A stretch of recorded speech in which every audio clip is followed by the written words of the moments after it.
yourself. You've heard people say that, after a visit, as they're leaving, they say, take care of yourself. And of course, we know what that means. That is just kind of a gentle, caring thing to say that, I hope you'll take care of yourself because you're important enough to do that. But I'm intrigued sometimes with sayings like that, in that if we look at them a little bit more deeply, what could it really mean? What does it really mean? So in psychotherapy talk, the term self-care comes up a lot, and you'll hear people also say, well, don't be too hard on yourself. And psychotherapists will say that. I might say that every now and then. What does that mean? Well, there are those of us who tend to beat up on ourselves for not doing things we think we should, or for doing things that we regret. And so, don't be too hard on yourself suggests that maybe you are a little too focused on that part of yourself that you regret.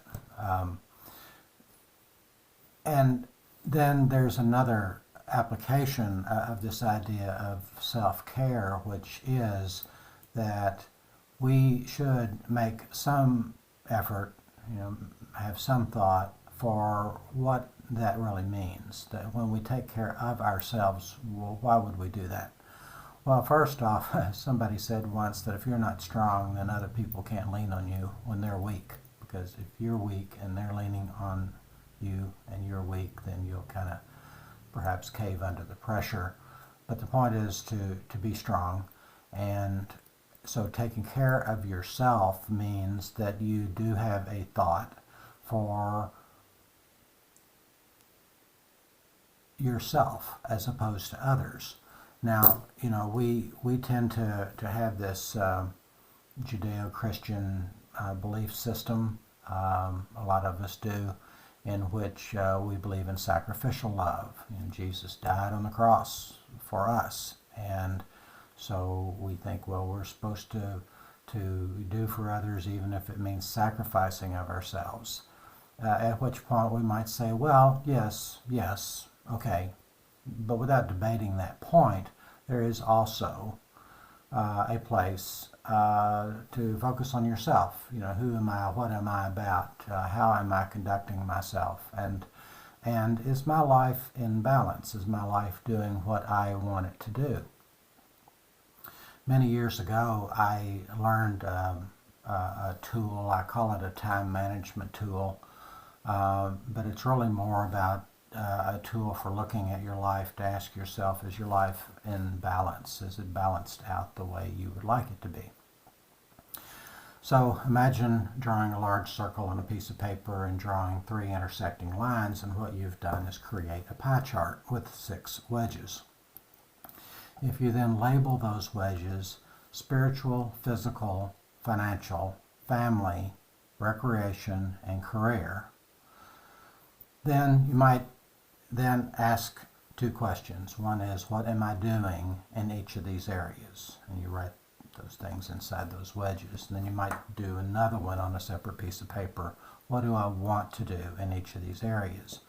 And so the tool, if you will, is used so we can look at the various areas of our lives and ask, are we in balance the way we want to be? Someone in his 20s might be heavily into career and maybe even relationships, but maybe not so much into recreation, and maybe his spiritual life is not what it was and not what it will be later, and maybe financial attention is something that's being neglected, and maybe that should get a little bit more of a part of the balance. So then if we get back to this idea of take care of yourself, I believe, means, are you thoughtful, mindful about your life, and is it in balance? Are you actually taking the time to sit down and think for a while about that very subject? How's my life going? Am I in balance the way I want to be? So, there are other areas, of course, of self-care. For me, physical health has become more important than it was 20 or 30 years ago. And so in that category, diet, sleep, exercise are the three big ones. It's very important to me to get a good night's sleep, and I believe everybody does better if we get 8 hours of restful sleep every night. Some might like to make themselves exceptions to that rule and might excuse less sleep based upon I've just got too much to do. But I think you pay a price when you're not getting 8 hours of sleep at night. Likewise, if you're not eating healthy food in healthy amounts, then you're not as healthy as you might want to think you are. And healthy food usually means that you feel better and you're happier. And then activity, of course.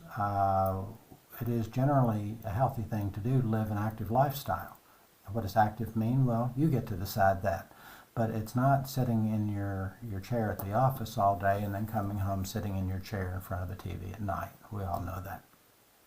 So, again, taking care of yourself can mean that you take time out of the stress of life in order to pay attention to those things that actually are self-care.